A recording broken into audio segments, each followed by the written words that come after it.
Okay, let's get started. So, first of all, nice to be back here at Dhammaloka Center. I haven't seen any of you for, maybe not any of you, but many of you for many months. It's good to be back here again. So it's a nice spiritual community here. One of the great things to come here on Friday nights and to see everyone. So, good to be here again. And when we kind of start the year, so to speak, after the Rains Retreat, one of the things that I like to do is come back to some of the basic teachings of the Buddha.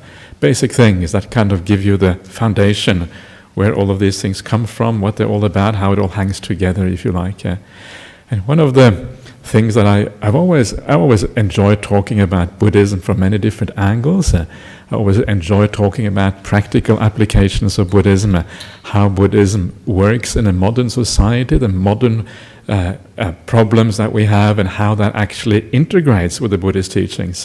It's a very useful way of looking at things because you then understand the basic principles and how they apply more broadly in any culture, any kind of historical period. So that is all very interesting. I think it's a very important part of a spiritual teacher to deal with those things. Yeah, it really matters that it actually is relevant to our lives. It deals with contemporary phenomena. It doesn't just kind of deal with things that sounds like they came from 2,500 years ago, has no relevance to present life. So that's important. But also, even more important than that, I think, are the basic teachings of Buddhism, the things that actually make it clear what this is all about, how it all hangs together, because these are the things that actually sustain your practice in the long run. If you understand how what Buddhism really is pointing to, what it comes down to, and then you come back to that, reflect on it again and again and again. As you do that, gradually it sinks in. Gradually you get clarity about these things. Gradually it becomes something that actually sustains your practice and gives rise to the commitment and perseverance that is so important on this path. If you're going to really work, if this path is going to work for you, you have to commit and persevere for a very long period of time. This is the hardest part of Buddhism, yeah? And this is why it's so useful to come back to the basic things. One of the strange things that some of you may have noticed about the Buddhist teachings is that, I don't know if many of you read the suttas. It's always embarrassing when I ask how many read the suttas. Not that many people put up their hands. But for some of you who might read the Buddhist teachings, the suttas or the discourses of the Buddha, sometimes people say, oh, it's so boring. This Buddha is just repeating himself all the time. Why can't he make it a bit more interesting, like Ajahn Brahmali? A few jokes, a few stories, that kind of stuff. Actually, there are a few stories in there. I'll get to some of those stories afterwards. But it's not like Ajahn Brahmali. Yeah, let's face it. The Buddha is a more kind of how shall we put it? It has not as many jokes in the suttas as there are in the in Ajahn Brahmali's talks, and that doesn't mean the Buddha was humorless. In fact, there have been theses and papers written about the humor of the Buddha. Because sometimes the Buddha seems to have a kind of a sense of humor, a bit kind of more low key than kind of kind of jokes and that kind of stuff, but still a degree of humor there. So it's actually there. But still, when you come to these suttas, they can seem repetitive, they can seem dry, they can seem kind of not all that interesting in many ways. But once you get used to this, once you get used to reading these things and you read maybe the same ideas again and again and again, what you start to notice is that even though it is the same basic ideas, they're often expressed from slightly different points of view, with slightly different content, giving slightly different context to how these things are given. And once you start to notice that, you actually start to get a feeling for the richness of these teachings. They're actually very rich. The same thing given again and again and again, but with slight variations on the theme. And as you do that, you start to get a really good encompassing knowledge and understanding of what this is about. And this is the beauty of these discourses, and this is why I think it is useful to come back to the basic teachings again and again. So for this reason, tonight I'm going to talk about the Four Noble Truths. Actually, it would be interesting to see how many people here have never heard about the Four Noble Truths. Is there anyone who's never heard about the Four Noble Truths? You cannot raise your hand, John, because that would be cheating. Anyone who's never heard of the Four Noble Truths? Everyone has heard about the Four Noble Truths. One over there. Okay, one person. Okay, good. So Great. So only one person. That's pretty amazing. You're really well educated lot, aren't you? I mean, everyone knows about the Four Noble Truths. That's pretty good. In a sense, and maybe not that surprising, because it is obviously a very basic and fundamental teaching of the Buddha.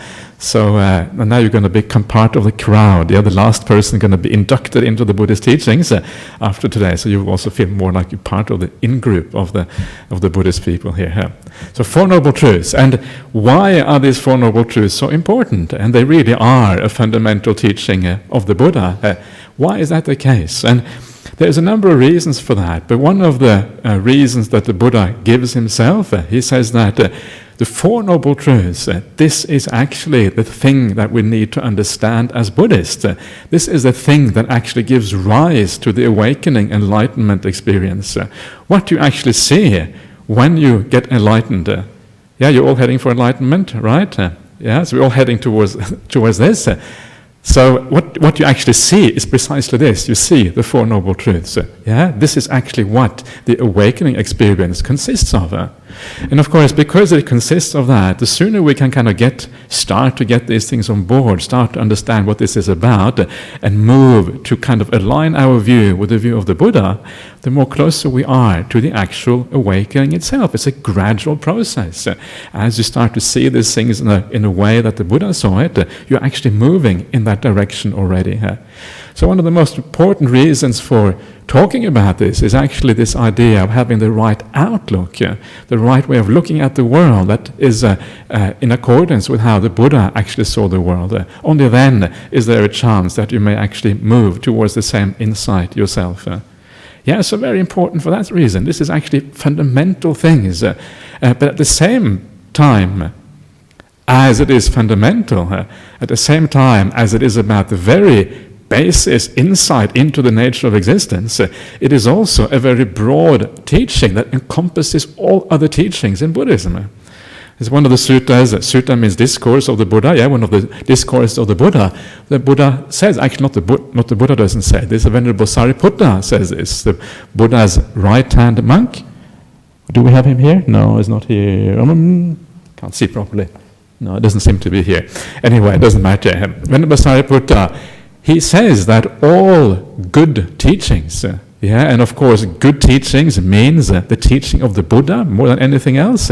It may also mean other teachings that align with that, but it certainly means the teachings of the Buddha. All these good teachings are encompassed in the Four Noble Truths. So it's also a very, very broad category. Everything else falls into this. So once you understand these things, it's like you have the frame of your jigsaw puzzle. If every discourse of the Buddha is like a piece in the jigsaw puzzle, the Four Noble Truths are like the frame that holds everything together, and the whole picture becomes possible because of that. So again, very useful to understand what these things are about. Four Noble Truths. And before I explain these things in more detail, which I will do in a minute or so, I just want to very briefly explain what they are, so that also the newbies, I'm glad there was one newbie, otherwise I can't say them in brief, so I will say it in brief first of all. And in brief, the Four Noble Truths are, the first Noble Truth is known as Noble Truth of Suffering, or perhaps unsatisfactoriness, is a different translations, but I think suffering is often quite to the point. And this means that any existence, especially human existence of course, but any other existence as well, if you're an animal or whatever other kind of being you might be, is inherently problematic. There is no such thing as a life without suffering. And I'm sure most of you will know that that's true. There's always things that go wrong. Sometimes minor things, that's called minor suffering, but sometimes big things. People in our family pass away, they die. How many people find that not traumatic? Very few people find that not to be traumatic at all. When someone very close to you, who means a lot in your life, when they die, it's very difficult for most people. And these are experiences that are inherent to human existence. We can't live without having people close to us pass away every now and again. Not too frequently, hopefully, but every now and again it's going to happen. Suffering is inherent to human existence. Nothing has gone wrong if you suffer. People think things have gone wrong when you suffer, but actually that is the wrong way of looking at it. Once you think that something has gone wrong, what you start to do is to try to search for solutions to this. Sometimes there are solutions, but there is no solution to the overall problem, that there are problems in life, that there is suffering in life. So instead of always looking for solutions, it's far better to contemplate this, understand this. What does it actually mean if life is inherently suffering?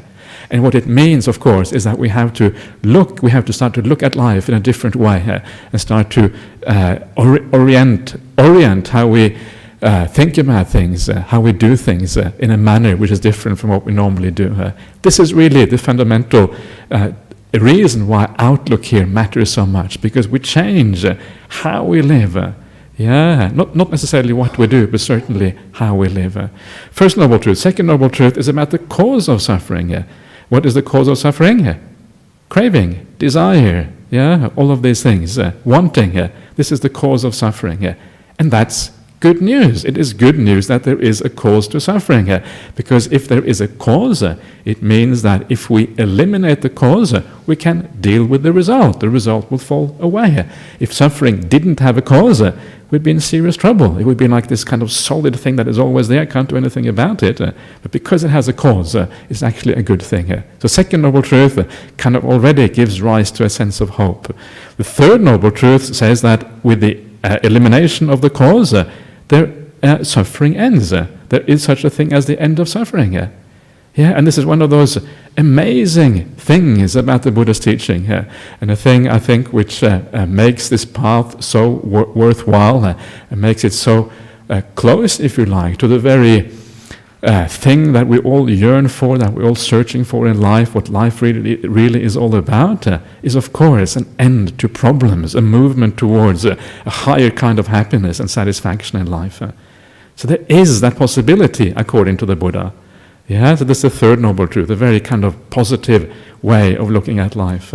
And the last one is the path that leads to that goal, the Noble Eightfold Path. So that's the four noble truths in brief.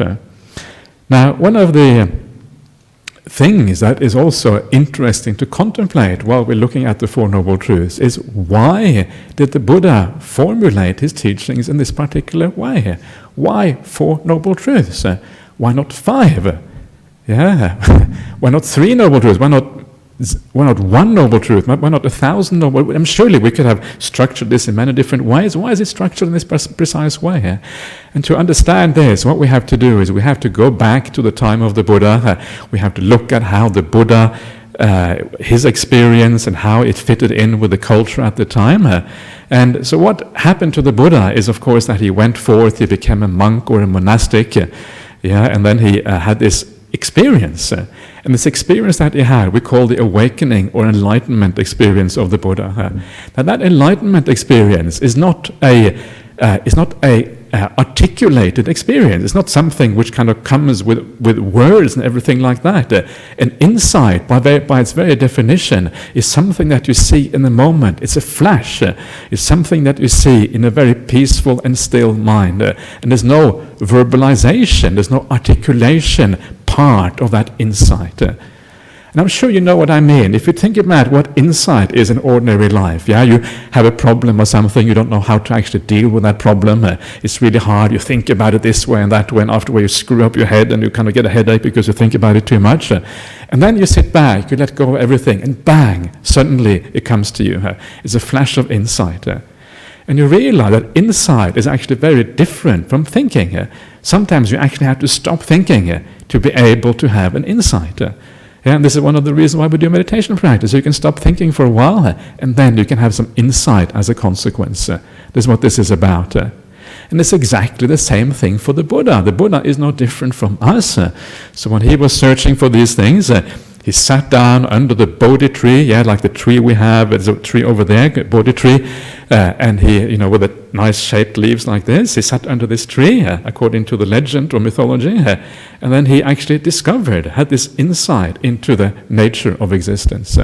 And then, after coming out, he had to struggle. And according to the sutras, it took him a long time to actually be able to articulate what he had discovered. He was sitting under the Bodhi tree and other trees for several weeks, just reflecting on his awakening experience. Yeah, and I think we can take it as fairly certain that what he was doing was trying to come to grips with this. What does this mean? I've just discovered the meaning of life, for goodness sake. How can I articulate this for other people? You get pretty excited if you discover the meaning of life. Yeah, you can imagine. Meaning of life, jeepers. Other people might be interested in this, yeah, if it's the meaning of life. They better be, otherwise they're really stupid if not interested in the meaning of life. So, and then he articulates this. And for the Buddha to be able to articulate it in a way that actually is comprehensible to the people and the society around him, he has to use the concepts and ideas that existed at that time. And the particular concept that he used to formulate the Four Noble Truths is the concept that was used in medical science at that time.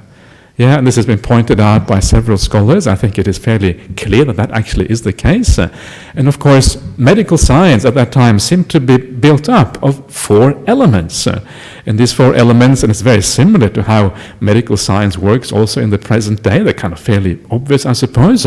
First of all, you have the symptoms. Yeah, if someone has symptoms, and then when you have symptoms, you go to the doctor, and the doctor does a diagnosis, and the diagnosis decides what kind of illness is it. Yeah, is it a virus, a bacteria, is it cancer, what is going on here? And once you have the diagnosis, once you know what's going on, then you will know whether there is a cure or not. The third noble truth, yeah, is there a cure to this? And then lastly, if there is a cure, well, you give them the medicine that leads to that cure. And the Four Noble Truths are built up on exactly the same principle. You have the idea of the illness. The illness is suffering. Yeah, there is a problem that we want to get rid of, and this is like an illness in our life. It's something that we rather not have. First Noble Truth. Second Noble Truth is about the diagnosis. Well, what is actually going on here? The diagnosis is the problem is craving, desire, wanting. This is what actually keeps this going. By eliminating the craving, that you actually get the cure. And the path to that cure, the medicine that we have to take, is the Noble Eightfold Path. Yeah, so it is a medical kind of thing. And this is kind of nice, it's kind of neat, because in a sense it makes us think about our existence and about our life in a different way. We are all ill in a sense. Yeah, we all have this problem. We are here, there is a state of health that we can actually achieve, but right now we have a degree of illness about us. And many reasons why that is interesting. One of them is straight away it leads to compassion. Yeah, if you remember that all the people around you, we're all kind of stuck in this mire as if we are sick and ill in a certain way. Of course, then compassion for other people arises. So remember that. Everyone in this room here probably, unless you are an arahant, there's not usually that many arahants in rooms like this. So I'm not going to ask you because it might be embarrassing if you happen to be an arahant, but I will leave it at that. But usually everyone has plenty of suffering in their life. And once you get that as an idea, as a reality, you can start to have so much more compassion for the people around you. It kind of comes out naturally. And so this is one aspect of the idea of illness. Another aspect of the idea of illness is that when you are ill, you often feel a bit confused. Your mind isn't really clear. Yeah, you don't really know what's going on. You don't have clarity about you. I just had a short illness about a week and a half ago. I haven't been ill for decades, I think, and suddenly I had like 2 days when I felt really out of it. And you feel kind of, you can't really see up from down. It doesn't feel very nice when you have these illnesses. So you are confused. And this is exactly what happens to ordinary people as well. We're struggling to find our way in life. We're trying to kind of fumble around in the darkness, trying to find a way out of our problems. But often we have a sense of confusion, delusion, lack of clarity about things, not really understanding where the escape is from these problems that we have. Yes, you can have double compassion. Not only are people kind of sick, we're all kind of sick, but on top of that we are deluded. We don't know where to find happiness. We're fumbling around, And remember that whenever somebody does something stupid, whenever someone does something that you think you should be angry about, don't be angry. Have a sense of compassion for them. They don't know what they're doing. They are fumbling around. They want to be happy just like every one of us. And instead of making themselves happy by doing bad things, they make life worse for themselves. If that is the case, they are worthy of compassion. Simple little teaching, but so powerful when you get them right. So remember that. This is what illness is like. So you are really out of it. And the last thing about illness, of course, I just said it already, you suffer a lot. One of the problems, we often don't know how much we suffer. I was reminded of that when I just had my illness about a week and a half ago. I was out, I didn't eat for about 3 days because I had no appetite. You have fever, you're really kind of out of it. And I've just forgotten how miserable it is to be sick. It was a good reminder for me to kind of get back onto the, to the Buddha's teaching about illness being suffering here. And so how is it? How is it possible to understand this in the right way? We don't really feel that sick in ordinary life. Well, the way you understand this is that as you practice this path, as you come here and do your meditation practice, you learn how to meditate properly, you start to emerge from this pile of dung. That's Ajahn Brahmali's expression, the pile of the worm and this lovely pile of dung. You start to emerge, instead of actually burrowing down into the dung all the time, you actually take the little hook and you kind of pull you out a little bit of dung. And as you do that, you start to get an overview of what is going on here. And you start to see that actually what you previously took to be happiness, what you previously took to be perfectly okay, actually it is much worse than you thought. So you gradually emerge from the problems of life. You start to get perspective on what is happening, and then you start to understand what suffering really is all about. Only then do you understand this, as you emerge from this. So there's a beautiful simile, and it's often nice to reflect on these things, because often there's a lot of meaning in these things. The idea of the kind of diagnosing an ill patient, and is similar to the way the Four Noble Truths are presented by the Buddha. But what I would like to do now is just to look a little bit more in detail on each one of these Four Noble Truths.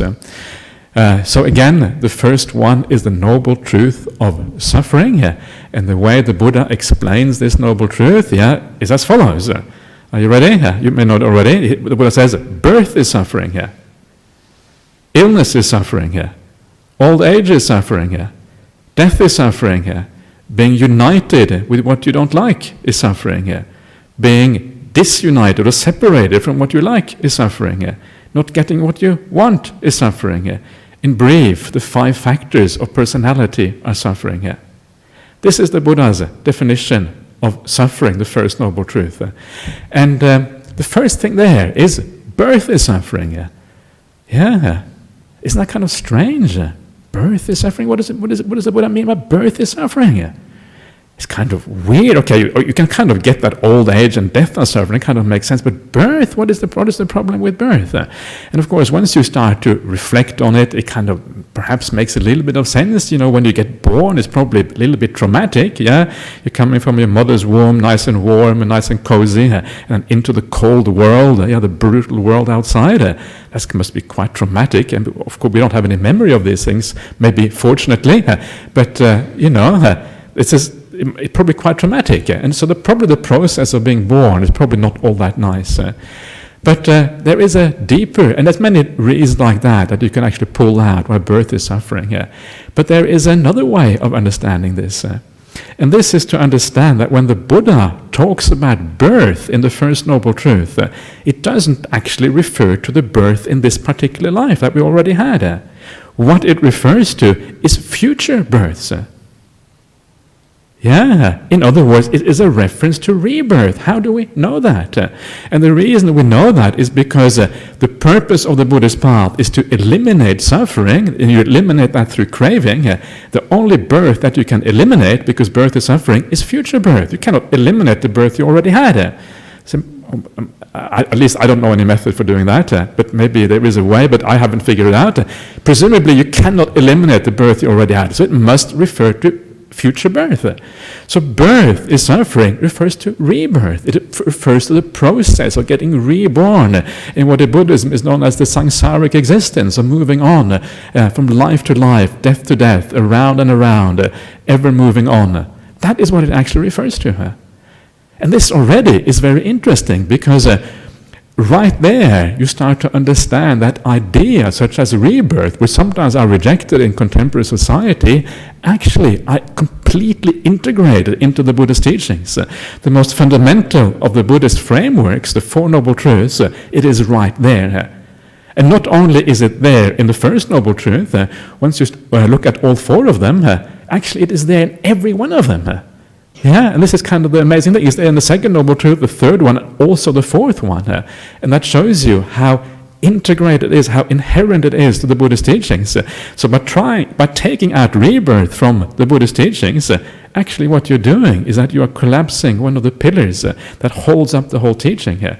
You take that out, you have to reinterpret the teachings from scratch, and what you get is something completely different, an entirely different religion, if you can even call it religion, entirely different philosophy. And I will give you an example in a couple of minutes exactly how that is and why that is the case.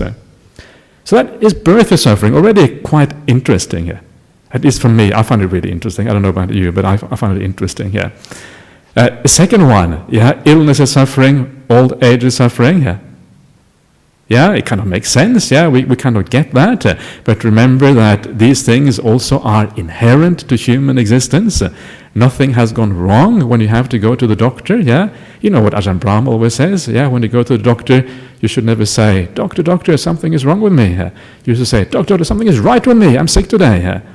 And then the doctor sends you off to the nearest psychiatrist to make sure you're okay. But it's true. It's actually so true. Nothing is wrong with you. This is inherent to human existence. You can expect illness. And hopefully you can also expect old age, because if you haven't got old age, well, actually that is much worse. So we can hopefully also have old age and illness. So this is part and parcel what it is about. This idea that these things are part and parcel of existence, this is an important thing, again, which drives home the point of what suffering is about.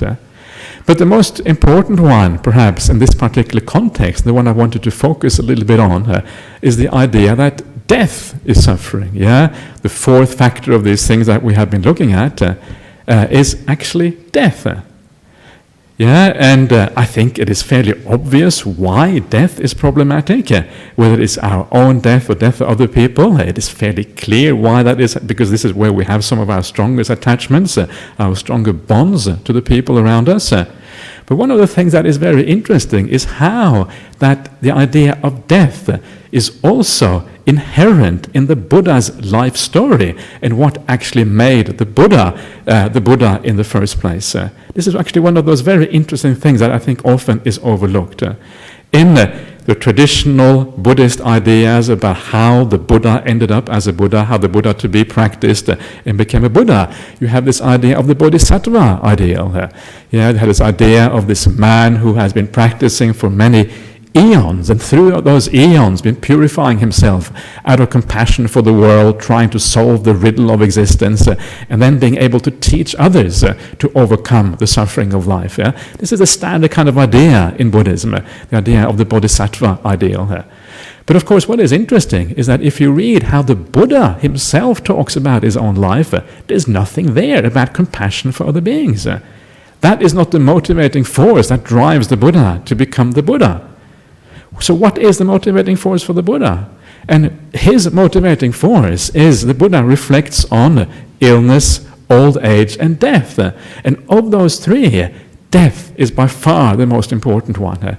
Death is something the Buddha talks about again and again in the suttas. It is one of those fundamental contemplation of any spiritual life.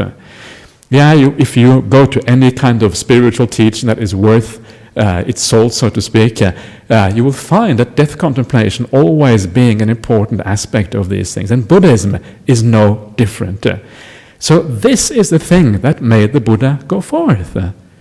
Basically death contemplation. And that is quite interesting, because what that means is that this contemplation is so powerful that it drove the Buddha to realize awakening itself, and then after that teach the teaching that he had realized to the rest of humanity. And it's been going on for 2,500 years. And the whole thing is based on one thing. One person reflecting profoundly on the idea of death give rise this whole thing we call the Buddhist teachings. This is why we're here today, because the Buddha thought about death in a profound way 2,500 years ago. So what did he think? How come this simple idea that we all sort of know, but we don't really know, how come this idea could have such an impact on this person who was going to become the Buddha? And to understand that again, go back to the early discourses and see what the Buddha has to say about this. And one of the things that he says that there are two kinds of searches in the world. One is called the noble search, one is called the ignoble search. And he says the ignoble search is when I myself am subject to death. I myself, I know I'm going to die someday, and that is going to be difficult, of course.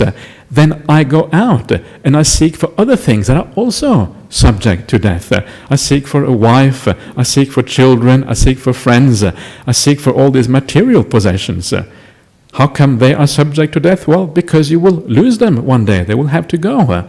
I search for status in our society. I search for education. I search for success in my workplace. These two are subject to death, because when you die, all of that is going to have to be left behind. Or the body itself also is going to have to be given up when you die. So this contemplation of death is basically the realization that almost all the things that normal people look for in this world all are bound to this world. They are subject to death. They're going to have to leave you at the very latest when you pass away.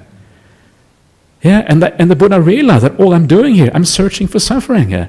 I'm putting so much effort into all of these things. And because I'm putting so much effort into these things, because they matter so much to me, because they are so meaningful to me, I'm going to attach to them. These are the things that I'm going to hold on to, precisely because they are so meaningful.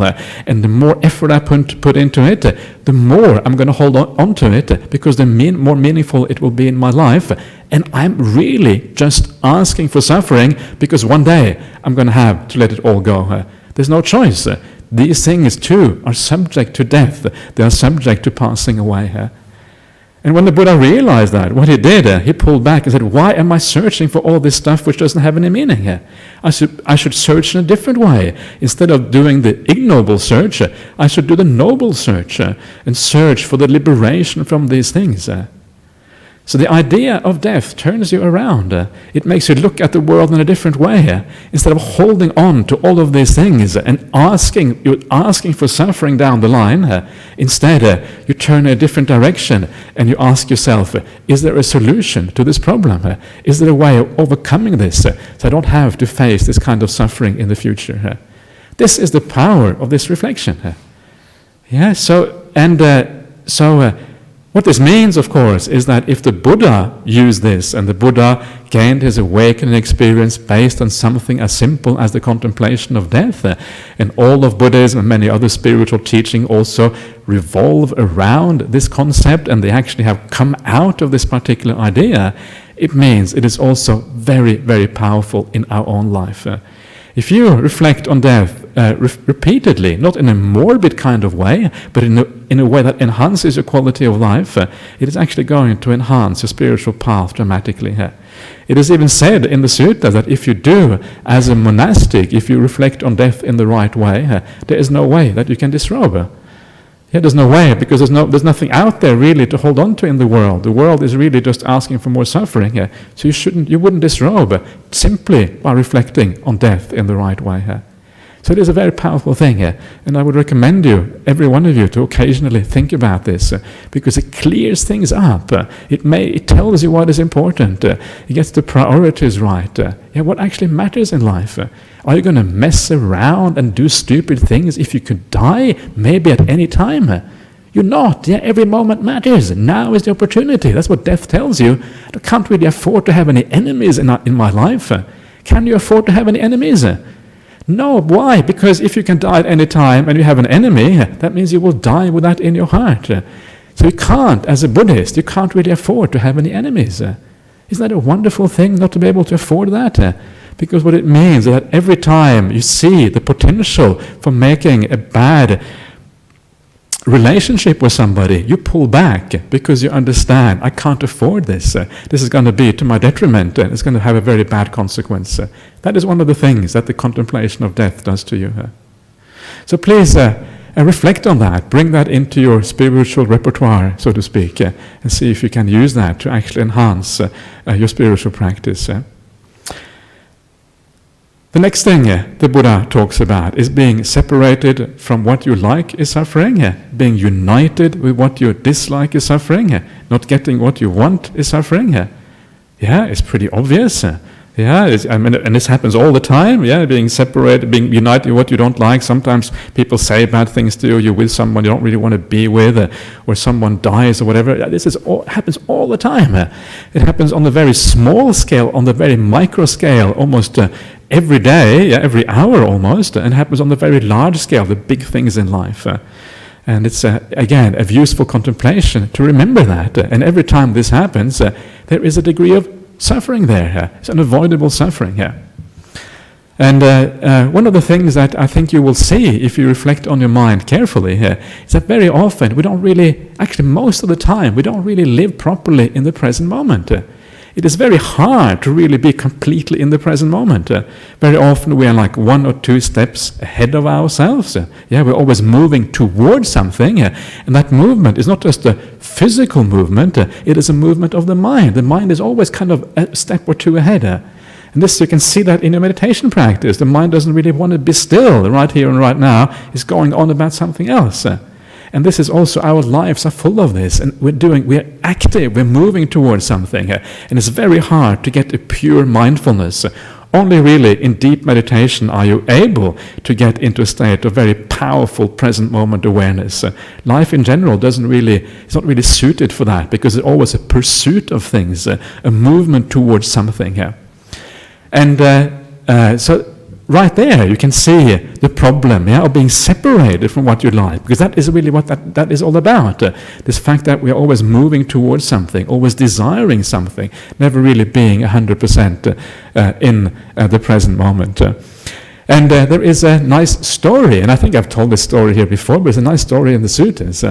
And this is a story of this monk called Samidhi, found the Samidhi Sutta, and this monk Samidhi, he is just having a bath, and he comes out of the bath, it's early in the morning or something, and he's drying himself and kind of puts on his robe, and then this Devata, this god, this is like probably slightly mythological story, but it's a nice story regardless, because the meaning is very nice of this story. This Deva comes down, and I don't know if this Deva was female or male, it makes it perhaps a bit more kind of dramatic if it's a female, because then you have this kind of tension, the monk and then the female Deva coming down. And then this female Deva, or this Deva, doesn't matter what gender it is, but this Deva comes down, and he says, she or he says to this monk, he says, "You're young. Yeah, look at you. You're still, you have black hair, no gray hairs. You could still have fun, you could enjoy yourself, get a wife, and enjoy all the sensual pleasures in the world. Why have you gone forth as a monk? It doesn't make any sense. What are you doing here?" Instead of, and then she says, or he says, that all these pleasures in the world, they are right there for the taking. And instead of taking those sensual pleasures that are right there in the present moment, you are seeking for something far away, this distant thing called Nibbana, which who knows even if it actually exists. Why do you renounce those things that are available to you here and now to pursue a dream about the future? It kind of makes sense. Maybe she has a point. What do you think, Kassapa? Does she have a point? It's interesting. Maybe we have made a mistake. And then the monk Samidhi, he says, wait a minute, that's not true. That's not how the Buddha teaches. The Buddha says instead that actually it is the spiritual practice, it is the Dhamma that is visible right here and now. It is sensual pleasures that are always in the future, that are always ahead of you, that you can't really ever grasp. Yeah, and this is interesting, because on the one hand, it kind of makes sense that what the Deva says. It sort of makes sense. On the other hand, we kind of have some sympathy for this monk who kind of has the opposite kind of view. So who is right? And sometimes when you ask people who is right, people say, yeah, the Deva is right, the Deva is right. But don't be fooled by this, because the whole point of this, it is like a spiritual conundrum. Why is it that the monk is right, even though it appears on the surface that actually the Deva is right? Every time you come here to meditate, you're trying to get into a nice state. How often does it happen? It's like this idea for the future sometimes. And the reason why it is right is precisely the thing I was saying before about being separated from what we want in life, or being united with what we don't want. We're always craving, we're always desiring, we're always moving towards something. We never actually reach the thing that we're moving towards. Or if we reach it partly, we'll straight away move on to something else. There's this continuous movement. There's always something in the future that we never actually reach. This is what life is about, and this is what sensual pleasures are about. This continuous movement from where we are to somewhere else. Always living in the future, never actually living in the present moment. So what about the Dhamma? What about the spiritual life? Why is that different? And the reason that is different is because if right now you sit down and you have an intention, you want to be kind to somebody else, you think a thought of kindness, you do an act of generosity right here in the present moment, how do you feel right here, right now? You feel good about yourself. Have you ever, I'm sure most of you know this through experience, that when you do an act of kindness, afterwards you feel a kind of glow inside. You know you've done something right, and you feel happy about it. That experience of happiness is not about the future. It is an experience that you have right here in the present moment. It is the Dhamma, it is the spiritual life that happens in the present moment. The search for worldly things is always in the future, and it will always remain in the future. It cannot happen in the present moment. Craving by its nature is the gap between where you are and where you want to be. And this is what craving is all about. So there's a beautiful way of thinking about the difference between the spiritual life and the worldly life. They are diametrically opposed like that. Don't fall for what the Deva says. When the Deva says, go and enjoy yourself now. You have that. Can you hear that Deva in your ear sometimes saying that? This is the right thing to do. Just go and enjoy. Forget about that blooming spiritual life. Somewhere in the future, jhanas. Who knows about this blooming jhanas? Ajahn Brahm talked about. I never had any jhanas before. What was I talking about? These monks, especially Ajahn Brahm. Don't fall for that. Spiritual things are simple little happiness that you can have right in the present moment, as long as you turn your mind in the right direction. You can have it now, not next moment, but now. And the Buddha has another beautiful simile to explain this, and he talks about the simile of the dream. The simile of the dream is that the world, especially the sensual world, is like a dream, is something that we think about in our mind, something that we're moving towards, an idea about the future that actually never comes true. Because as soon as it comes true, it wasn't really what you thought it would be, and for that reason you have to continue dreaming about something else. And so it goes on and on and on forever. The simile of the dream is one of the similes used by the Buddha to explain the problems of the worldly happiness, if you like. So this is, again, I think, a very interesting and important way of thinking about the First Noble Truth. And the last way that the Buddha talks about is when it talks about the 5 khandhas. These are the 5 aspects of personality, being, suffering. And the 5 aspects of personality, being, suffering, basically means that the very constituents of who we are as human beings are problematic. If you look inside of yourself, you actually see that the way we are built up as human beings is problematic. So it's kind of inherent into the condition of existence that there is suffering. Now, to really understand that, you have to have insight. Because this is now getting very profound. When you start at the very inherent experience of existence is suffering, You can only see that through insight itself. And that insight happens gradually. It happens when you come here and you become a little bit peaceful. And when you become a little bit peaceful, you already realize that actually this is better than a lot of other things that I experience in life. The deeper you go in your meditation, the more profound that meditation is, the more understanding you have of this aspect of suffering, because it is comparative, it's a relative kind of suffering. The depth of meditation, which is can be very peaceful and very sublime, puts everything else in relief. Suddenly now you see it in contrast what you have now, and that contrast what enables you to understand why the 5 personality factors are suffering, and ultimately you take it down to profound insight, and bang, that is when you understand what this is about. And this is another very important aspect of the idea of suffering, is that it ultimately is about insight into the nature of reality. And only through that insight can you fully grasp what the Buddha is talking about. Buddha's teachings are profound. They're not kind of simple stuff. You can't just add up all your sufferings. No, it's much more than that. There's something inherent to the very idea of existence that is problematic. But I'll leave it at that with suffering, because probably by now you think that I'm obsessed about suffering. And of course, what is interesting, people often say, oh, Buddhism is so negative, all this suffering. I don't suffer that much. I'm not interested in Buddhism. Forget about it. But that kind of misses the point completely, because the point is that if you understand suffering, you also understand happiness. If you have a full understanding of what suffering is about, you understand happiness as well.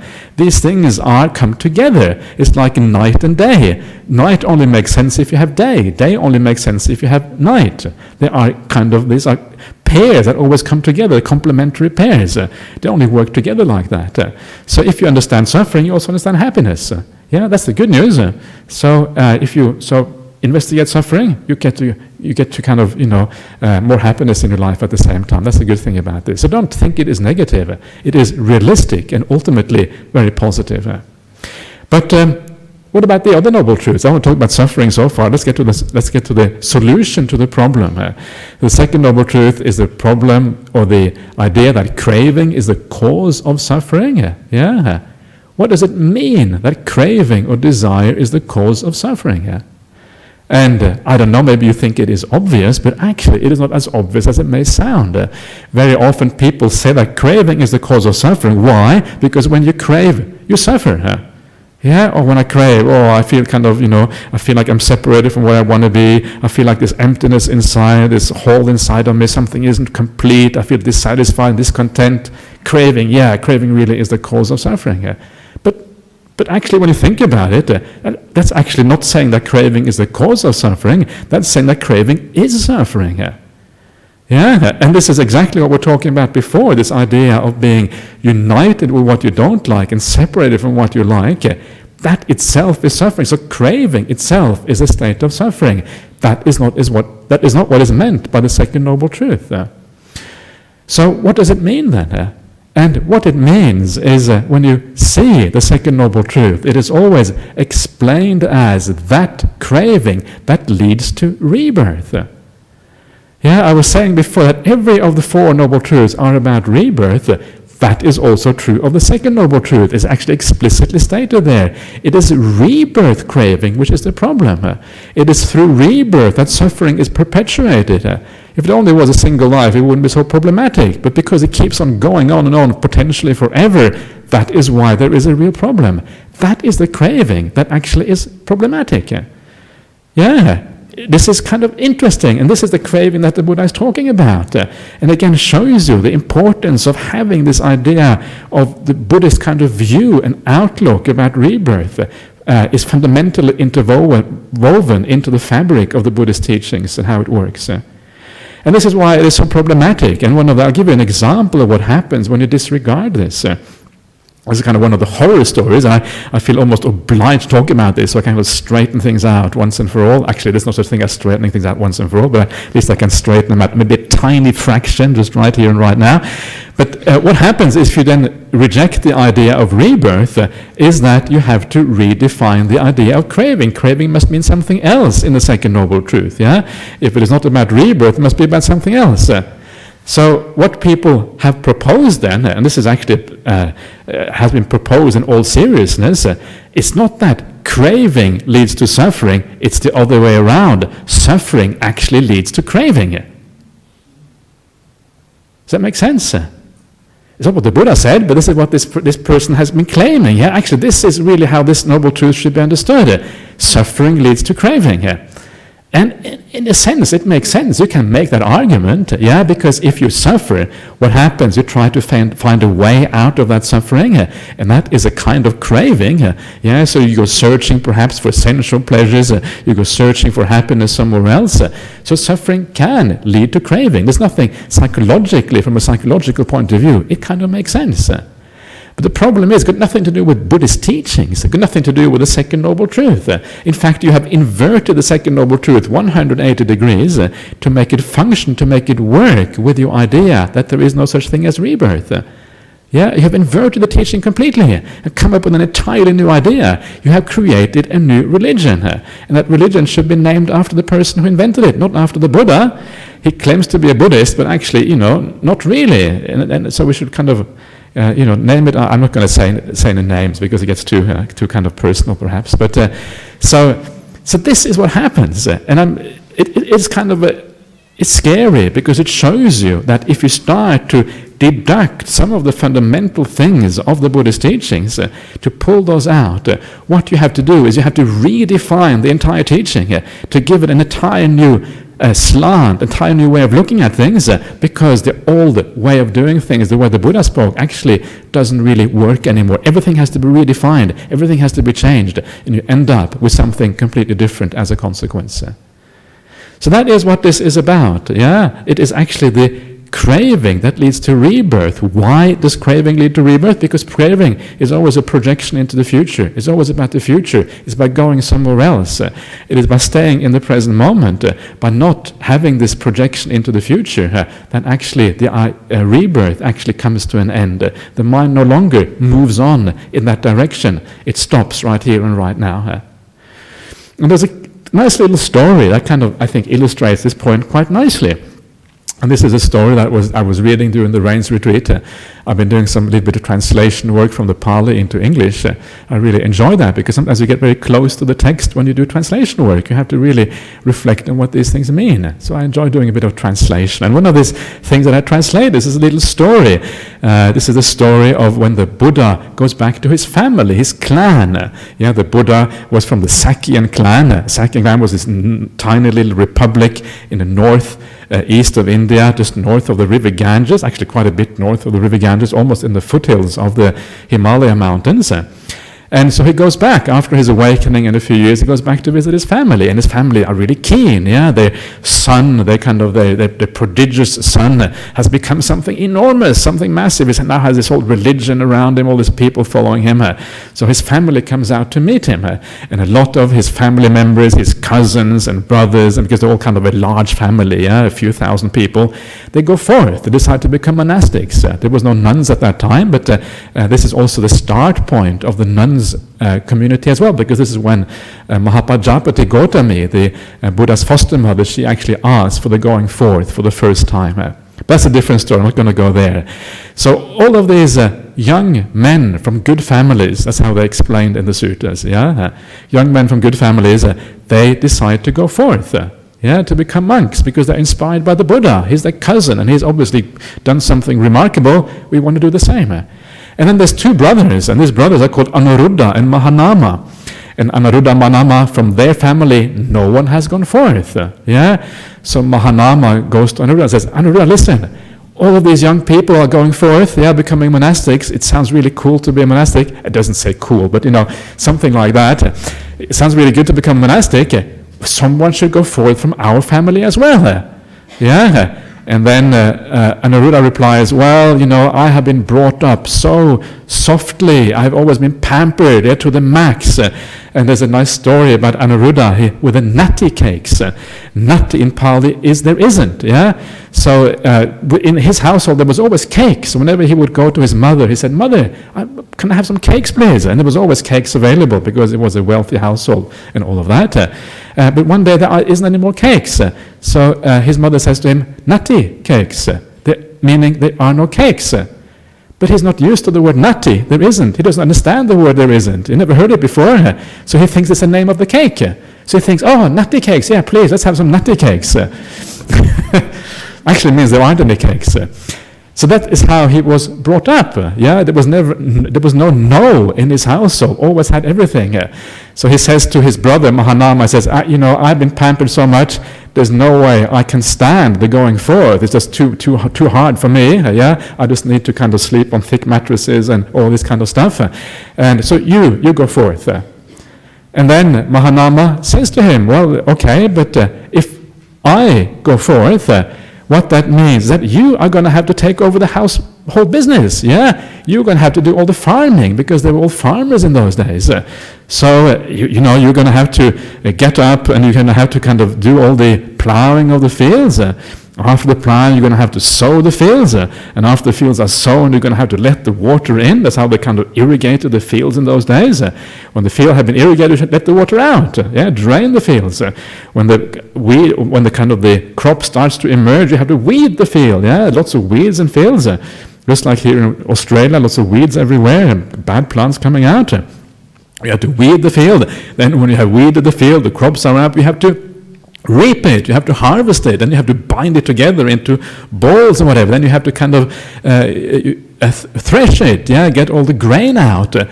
And having threshed it, you have to store it, and after storing it, you have to do, and then next year, you have to do the same. And then Anuruddha says, but is there no end to this work? If you have to do the same thing next year, it means the year after, and the year after, and the year after.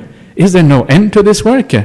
And Mahanama says, that's exactly right. There is no end to the work. And then Anuruddha says, well, in that case, you stay in household life, I will go forth.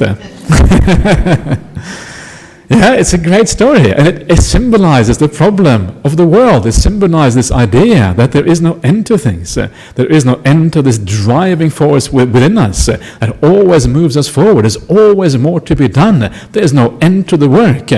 And while you are in the middle of your work, what happens? You die.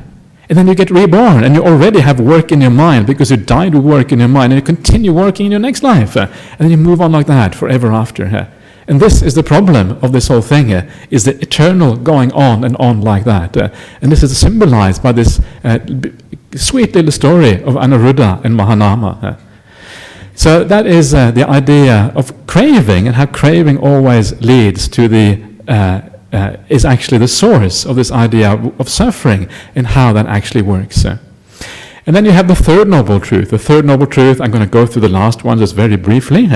Third noble truth is the idea of the end of suffering, how all of this eventually comes to an end. If you eliminate the cause of suffering, obviously the suffering itself is going to end. And of course the good news is that there is such a thing as the elimination of the cause. It can be done. It is not necessarily obvious that it can be done, but actually it can be done. And of course, to get that, you have to have a degree of faith. Many people will tell you that eliminating craving completely is impossible. I have heard people say that. I don't believe it's possible to eliminate craving completely. It can't really be done.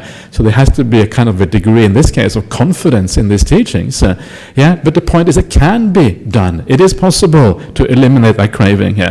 And the reason why it is hard to see that sometimes is because the craving is so close to our personality, to our egos. It is almost part and parcel of who we are. Because the craving is what actually gives us a right to do things in the world. The craving is what kind of gives a legitimacy, if you like, to the doer, to the fact that we should do. And of course we identify with doing. You know what I mean? You're doing makes you feel alive, being creative, creating stuff. It's kind of one of the highest, often things in our society. We look at artists and think how wonderful that they create all this stuff. But actually, from the Buddhist point of view, in the end, the doing is just it is very closely related to the idea of craving, and the doing itself is a part of our personality, part of our ego. And this is why it is so hard to let go of the craving in the first place, because we identify with this so much. So right there is a very profound aspect of the Buddhist teachings. But the Buddha says it is possible. Yeah, and this is kind of the amazing thing. And when you do that, you eliminate all suffering in life, and you actually come to a point when you experience the highest suffering that is possible for a human being. Yeah. The very last one is the path that leads to the end of craving. The Noble Eightfold Path. And the Noble Eightfold Path is a big subject, and I usually teach that on meditation retreats over 9 days. I teach just Noble Eightfold Path, nothing else, about 20 hours on the Noble Eightfold Path, but it can be summarized very simply, the Noble Eightfold Path. This is what leads to the end of suffering. You start off with an idea that there is a problem to existence. Yes, you start off with the idea, basically, of these Four Noble Truths that we've just been talking about, because that talks about the problem of existence. And once you have that idea that there is a problem, then you get on this path that the Buddha taught, and that path is really just a path of purifying yourself. Why do we need to purify ourselves? Because an impure mind is a mind that is riven by ill will, by craving and desire. All of these things are distorting forces in the mind. So we gradually reduce these distorting forces until eventually the mind becomes entirely clear. And through that mind, which is entirely clear, only then is it possible to see things in the right way and therefore eliminate suffering. Then you have this insight into these Four Noble Truths, and then that actually then ultimately leads to the elimination of suffering itself. So, there you are. I forgot to say, by the way, I promised at the beginning I was going to talk about how rebirth is integrated into all the Four Noble Truths. I forgot to say that towards the end. So, the third Noble Truth, how is it integrated there? Well, because the third Noble Truth is the elimination of that same craving of the second Noble Truth, which is about rebirth. And in the fourth Noble Truth, the very first aspect is right view, which again is rebirth, is a very fundamental aspect of the idea of right view. So it is there, absolutely integrated with the whole thing here. So there you are. That is a short little teaching for you about the Four Noble Truths, just to give you some basic idea of what these things are, and hopefully you can take it further from there by contemplating these things. That is the talk for tonight.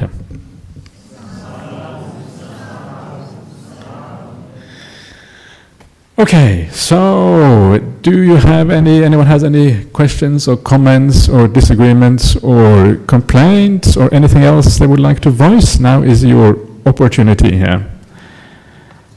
Over there, there's a question over here.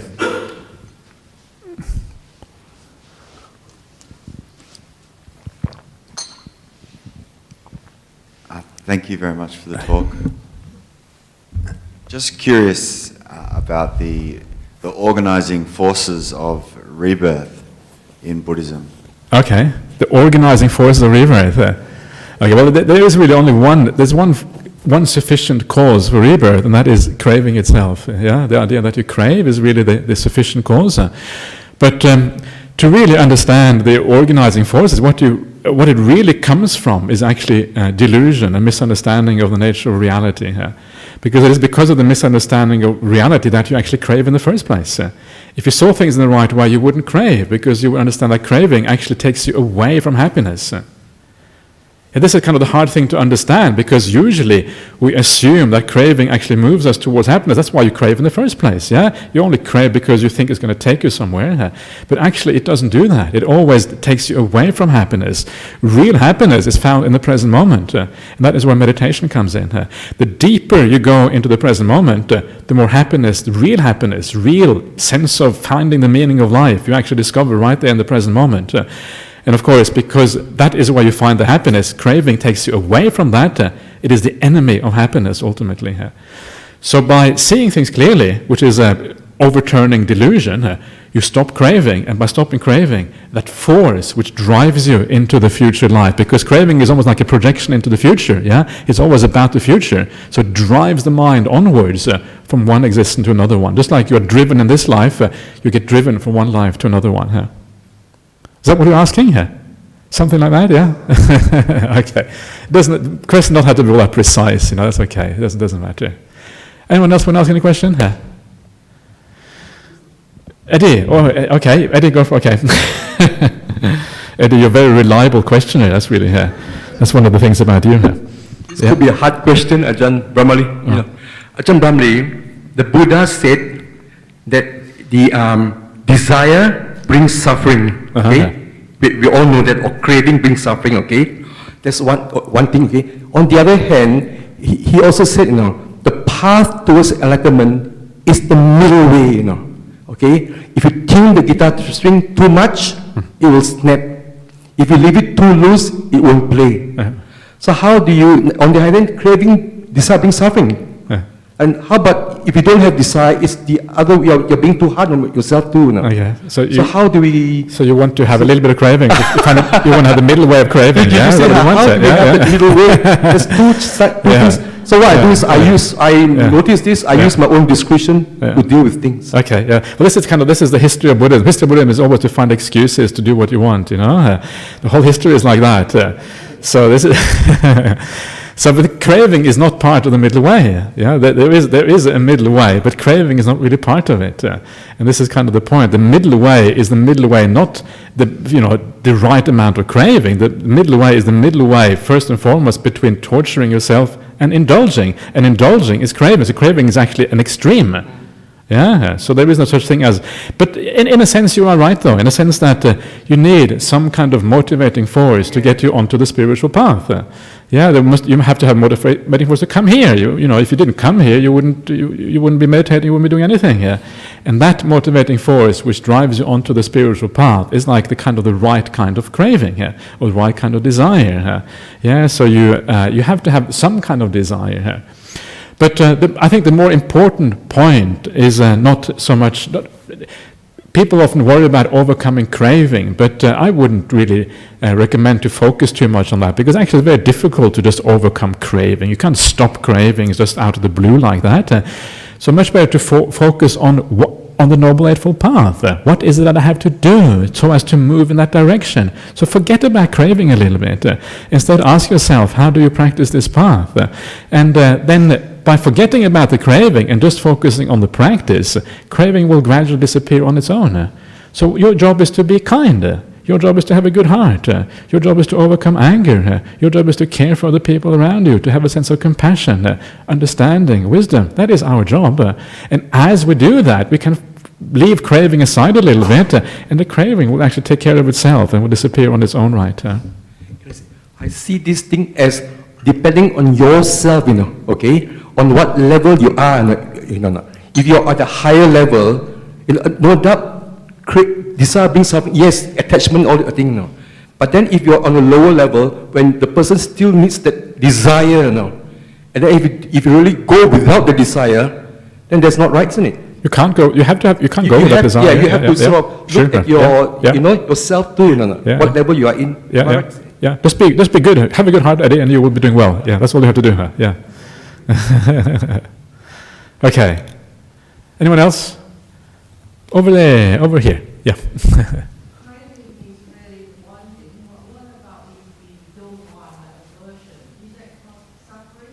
Okay, so I'll repeat the question for everyone else. So, craving is like wanting, but what about aversion? Does that also cause suffering? And aversion is really the flip side of craving. Yeah, so it's craving to get rid of stuff. That's what aversion is. So it is basically the same thing. There is craving to get things, and there's craving to get rid of things, and it's basically rooted in the same problem. Both of them are cravings in a sense. Yeah, so there is this similar kind of problem. So both are problematic. Yeah. So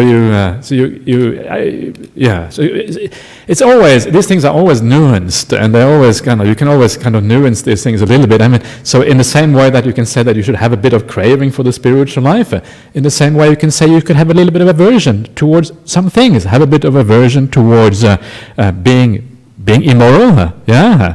So if you have a bit of aversion against being immoral, that's the right kind of aversion. Don't have ill will, don't get angry about it, but just have a bit of aversion. Oh, immorality, I don't want to go there. So, and use that as a kind of a stepping stone to get rid of aversion completely at the end of the day. Okay. So let's have a look at the overseas questions. First of all, we have from Russell from Brazil. we are worried that you seem to have lost weight. We hope that you are well. Okay, that it's kind of irrelevant whether you lose weight or not. The weight goes up and down, and there's a nice It's a nice story from the suttas. There is I think the Buddha, there's some kind of ascetic, and these ascetics in ancient India, they would often live very ascetically. An ascetic lives ascetically, that kind of makes sense. So, because of that, they would get incredibly thin, and after they got very thin, they would kind of return to the old ways. They get fat again, and they will get thin again. And the Buddha said, well, this is just like the body gaining weight, the body going down, doesn't get you anywhere. So, the external things are kind of irrelevant. That's what the Buddha said. Whether you're fat or thin is not really the question. And maybe it is a bad sign, because considering Ajahn Brahmali, I'm not really following his example. That is... Gee, maybe I'm being a bad disciple. Am I being a bad disciple? So maybe we'll see what happens. Maybe this weekend I have to kind of look for the food that kind of puts on a bit extra weight. We'll see what happens. But one of the things about someone like Ajahn Brahmali is one of the things about him is that his meditation is just very profound. He's a very good meditator. I don't think he really cares about his body. Whether he's fat or thin, whether he dies or not. We don't want him to die, but he doesn't care. Please stay longer, don't die. We want you to stay more years. That's what I tell him. I don't tell him every day, I tell him occasionally. People want you to live, they don't want you to die. Eat at least one carrot, not just all this other stuff. No. Very hard to get Ajahn Brahmali to eat. He has his English food, and he eats that, not only English food, but this is English food from the 60s, so kind of old-fashioned English food, that's what he eats. Can't be changed. So sometimes I think it's okay not to follow your teacher. In this case, I think it's okay not to follow my teacher. So Russell from Brazil, I don't think you have anything to worry about. I think everything is actually okay. Anyway, next question. This is from Diana in the USA. How can I not feel sorry for others who do not understand or are not willing to learn what the Four Noble Truths mean? You can feel sorry, you can have a bit of compassion, you can for other people if they don't really want to hear these things. But remember, it is very hard to know exactly the trajectory and the path of other people. You just don't know where they're going to go. And sometimes you may be on the path and then you lose the path later on, or you practice well and you move forward on the path. It's very hard to know where people are going to go. And some of these other people who are don't understand the Four Noble Truths, later on they might. They might change their mind. Maybe they are just kind of being a bit rebellious. They don't want to listen to you right now, because sometimes when we try to convert other people, they say, no, I don't want to be converted. So when you pull back a little bit, they might reflect carefully, think, actually she has a point, and maybe then they might come around to these Four Noble Truths. So don't judge. We just don't know. So you can have a bit of compassion. Everyone in the world deserves compassion, because we're all in this mess together. And that is, I think, a better way of looking at it. And try not to think that you really understand other people. Leave all possibilities open. And then when you do that, you just don't know. You shrug your shoulders and you allow people to do their own thing. And this is one of the great teachings with stories like Angulimala, the famous Angulimala, the kind of really bad guy in the suttas, the one who killed 100 or 1,000 people, depending on which version of the sutta you read. He killed lots of people, and he became an arahant. He was really evil, really bad person, and somehow he was able to turn it around and became an arahant. And this means one of the lessons from that is to never really judge people too fast and allow people the possibility to change and become something more than they are already. Okay, last question from overseas. This is from Sam in Cape Town, South Africa. Is it better to observe suffering with kind eyes with the intention of understanding it rather than reacting to it and trying to control it with your reactions? Indeed. It is a little bit of both. It is also important in life to live to counteract the suffering of the world, to do our part, not to be completely passive and say, oh yeah, suffering arising, suffering passing away, yeah, climate change arising, climate change passing away, immigration, refugees drowning, refugees, whatever. And of course, that is becoming too passive. It's important that we take a moral stance, that we kind of support our society, that we do our bit to do the right thing, that we help other people. Otherwise, we're not really practicing fully. But at the same time, we should also understand that we're never going to be able to resolve all the problems in the world through action, through changing things. Our own life, there's always going to be a residue of suffering that is always there. So we do both in a sense. We understand it. We understand the limitations of what we can do. And then we also have compassion. We also try to do the very best that we can to support the people around us, especially the people around us. Our friends, our family members, the people who are dear to us. And then also perhaps if we have extra energy and resources, also larger society at the same time. So it's both really is the right way, I would argue, in this particular case. Okay, so that is all for tonight. So let's just pay homage to the Buddha Dhamma Sangha.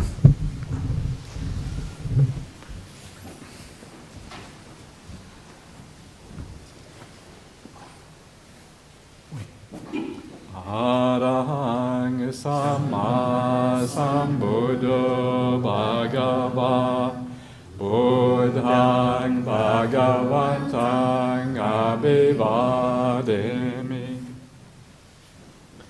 Svakato Bhagavata Dhammo Dhammang Namasami Supatipanno Bhagavato Savaka Sangho Sanghang Namami